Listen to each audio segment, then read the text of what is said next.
त्याच्या संग नेहमी आपलं रिलेशन किंवा आपलं नातं जोडणं फार महत्वाचं आणि फार गरजेचं आहे। आणि म्हणून जो देवासंग जोडलेला व्यक्ती असतो, बायबलच्या वचनामध्ये लिहिलं आहे, तो नेहमी देवाच्या राज्यामध्ये फळ देणारा व्यक्ती आहे। एक आत्मे जिंकणारा तो व्यक्ती आहे आणि तो व्यक्ती सर्व लोकांना शुभ वर्तमान सांगणारा व्यक्ती आहे। आणि मग तुम्ही आम्ही पाहतो की आमचं जीवन हे प्रभू येशू ख्रिस्ताला धरून, त्याच्या वचनाला धरून तुम्ही आम्ही जगणं फार महत्वाचं आहे। येशू मसीह की। आता आम्ही पुढे जाऊया आणि आम्ही मत्ती शुभवर्तमान याचा अध्याय क्रमांक 12 आपण काढूया। आणि म्हणून आपल्या जीवनात रोज आम्ही कबुली द्या की मी ख्रिस्ताला जॉईंट आहे, मी ख्रिस्ताची फांदी आहे आणि माझ्या जीवनाला रोज फळ येणार। ते आत्म्याचे फळ असू द्या, ते गलती करायच्या पुस्तकातले फळ असू द्या, पण रोज तुम्ही आणि एक आशीर्वादित जीवन जगणं महत्वाचं आहे। कारण तो ख्रिस्ताला जोडला, त्याच्या जीवनामध्ये तुम्हाला आणि मला पुष्कळ आशीर्वाद दिसतील आणि लोक त्या मनुष्याच्या स्त्रीच्या आशीर्वादाकडे पाहून देवाचा गौरव करण्यासाठी आमच्या बरोबर नक्की ते एकत्र येतील। 12वा अध्याय आणि वचन क्रमांक 28 आपण वाचूया। परंतु मी जर देवाच्या आत्म्याच्या साह्याने भूते काढीत आहे, तर देवाचे राज्य तुमच्यावर आले आहे। ऐकले सगळ्यांनी? प्रभू येशू ख्रिस्त काय म्हटलेला आहे? मी जर देवाच्या आत्म्याच्या साह्याने, प्रभू येशू ख्रिस्त काय म्हटला? मी तर देवाच्या आत्म्याच्या सहाय्याने, म्हणा शेजाऱ्याला, देवाच्या आत्म्याच्या सहाय्याने काय करत होता येशू ख्रिस्त? म्हणा सगळेजण भूते काढत होता। आणि आम्ही पवित्र शास्त्रामध्ये वाचतो की प्रभू येशू ख्रिस्ताला देवानं किंवा पित्यानं, परमेश्वराने सामर्थ्याचा आत्मा किंवा अभिषेक दिला होता। आणि त्या सामर्थ्यानंच तुम्ही आम्ही पाहतो की प्रभू येशू ख्रिस्त काय करत होता? भूत काढत होता। म्हणून खूपशे लोक सेवा कार्य करत असताना त्या काळामध्ये प्रभू येशू ख्रिस्तावरती देखील शंका घेऊ लागत होते की हा चमत्कार कसं काय करतो? या प्रभू येशू ख्रिस्ताला भूते का घाबरतात? किंवा अद्भुत कार्य हा कसं काय करू शकतो? हा तर आमच्यासारखा एक मानव आहे, आमच्यासारखे त्याला नेत्र आहेत, अवयव आहेत, संपूर्ण शरीराने तो आमच्यासारखा दिसतो।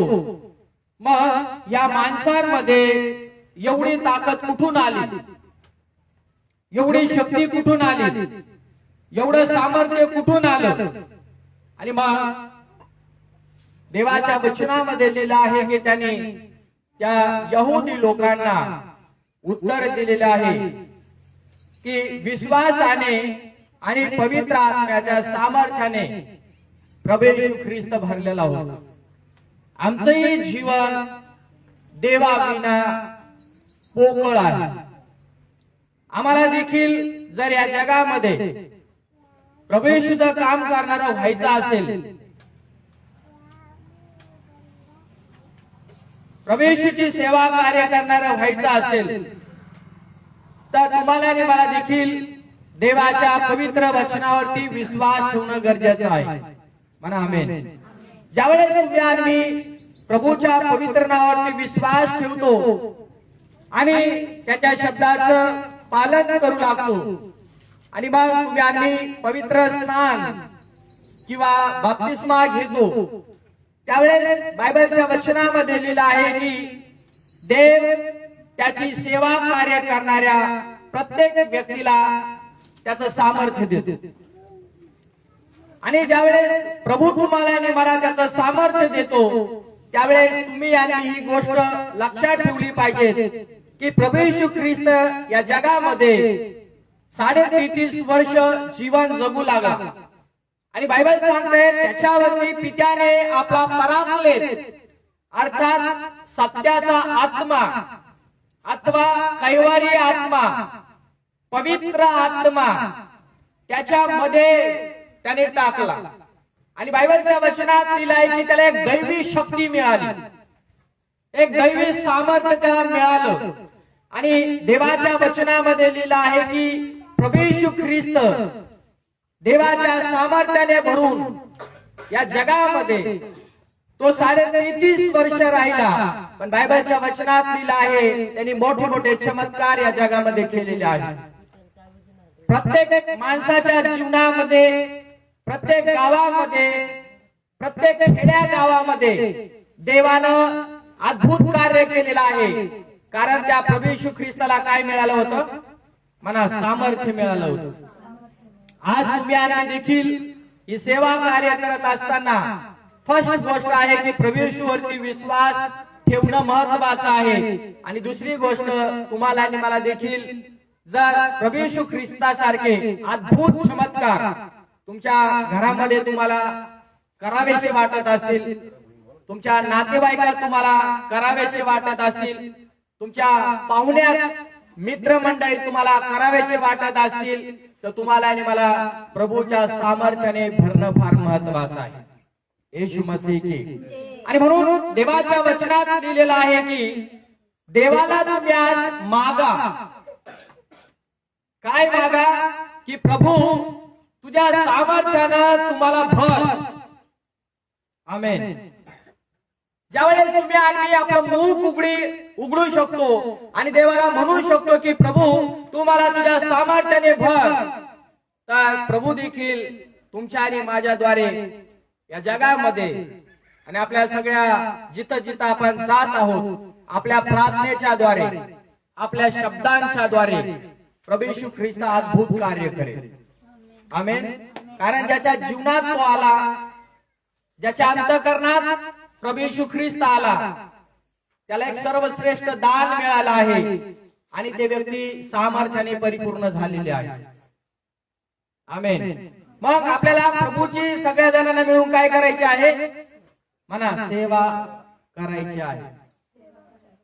हा, म्हणून आज आम्ही नवीन लोक नाहीत, तर आम्ही आत्म्याने भरलेले लोक आहोत. आणि आमच्या शब्दामध्ये देखील प्रभू येशू ख्रिस्ताने काय ठेवलेलं आहे? सामर्थ्य ठेवलंय. तुम्ही आणि जे काही बोलेल ते प्रभू येशूच्या नावामध्ये घडणार आहे, घडत राहील आणि घडत राहणार. म्हणा सगळेजण आमेन. कारण तुमच्या आणि माझ्या मुखात आणि तुमच्या आणि माझ्या अंतःकरणामध्ये आज त्या पवित्र आत्म्याच्या सामर्थ्याने तुम्हाला आणि मला भरलेला आहे. येशू मसीह की. बायबलमध्ये तुम्हाला आणि मला बघायला मिळतं की जे लोक प्रभू येशू ख्रिस्तावरती विश्वास ठेवत आहेत त्या विश्वासणाऱ्यांना आपल्या जीवनामध्ये अधिकार घेणं फार महत्वाचं आहे. नेहमी लक्षात ठेवा, प्रभू येशू ख्रिस्ताने अधिकाराचा बायबल सांगते परिपूर्ण वापर केला.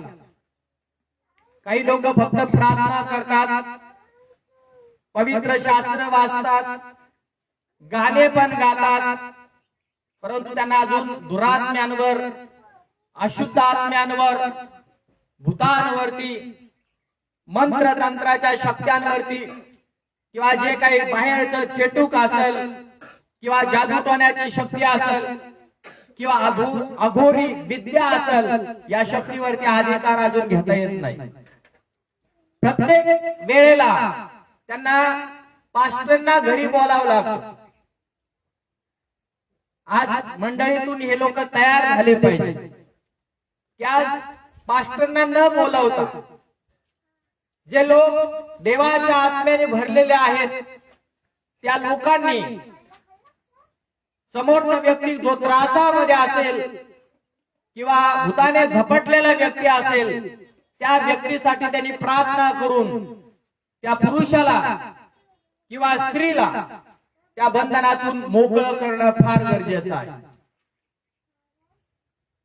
आणि मग काही लोक पास्टरांची वाट बघत बसतात, पास्टर येतील आणि मग ते भूत काढतील आहे ना, पास्टर येतील आणि मग ते प्रार्थना करतील आणि मग ते निघेल, नाही तर तसं निघणार नाही.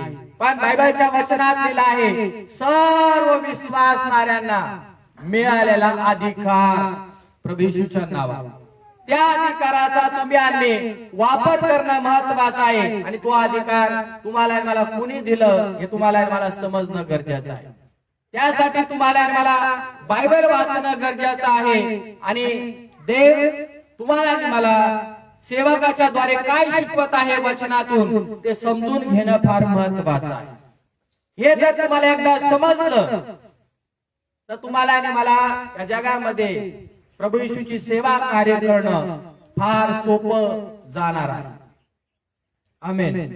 तर जगातलं उदाहरण मी आणि जरी पाहिलं, एखाद्याला सर्वसाधारण व्यक्तीला झेरॉक्स दुकानात जायचं माहित नाही, झेरॉक्स कशी काढायची माहित नाही, ते दुसऱ्यावरती विसंबून राहतात.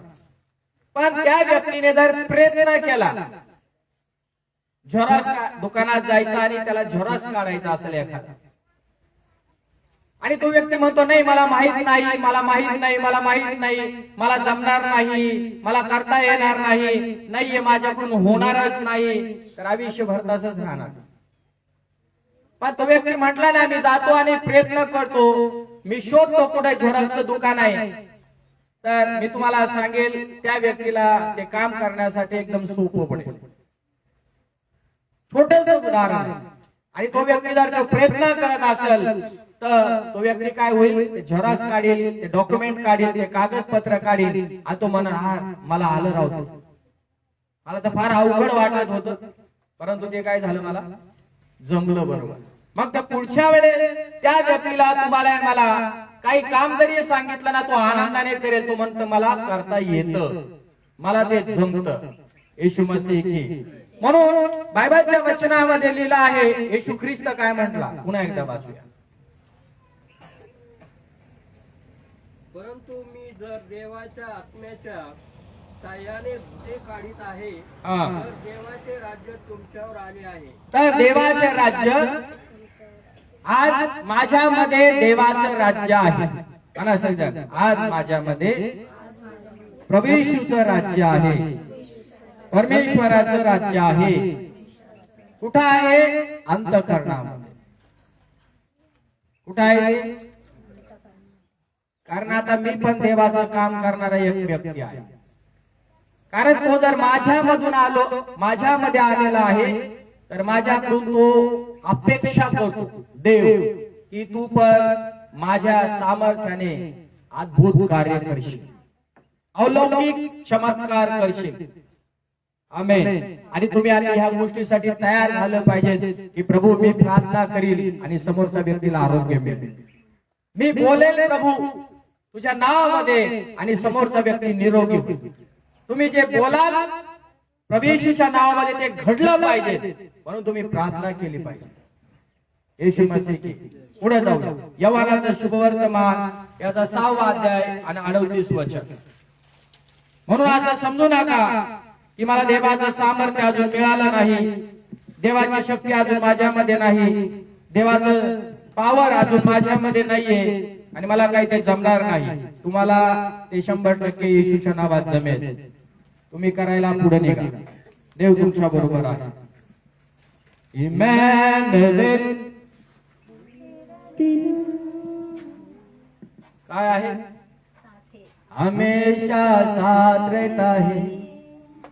इमैनुएल तेरा नाम है, हमेशा साथ रहता है. अरे मुझको कभी नहीं छोड़ेगा, मुझको कभी नहीं त्यागेगा.